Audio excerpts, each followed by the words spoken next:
Pablo Casado y Javier Esparza han firmado en Pamplona su acuerdo marco para concurrir juntos a las elecciones, con un objetivo claro. UPN y su representación parlamentaria se compromete a apoyar la candidatura que yo encabezo a la presidencia del Gobierno, y el Partido Popular se compromete a apoyar la candidatura de Javier Esparza como presidente de Navarra.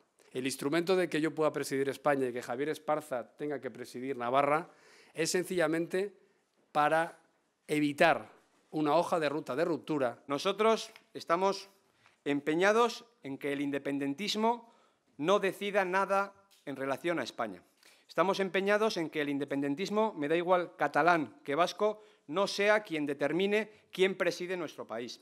Un acuerdo por el que ambos partidos se comprometen a no pactar con el independentismo. Ni UPN ni el Partido Popular pactará nunca con el independentismo.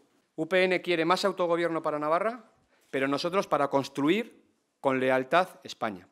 El nacionalismo quiere más autogobierno para destruir nuestro país. Ambos líderes han hecho un llamamiento a unir fuerzas para conseguir que el constitucionalismo sea mayoría en España.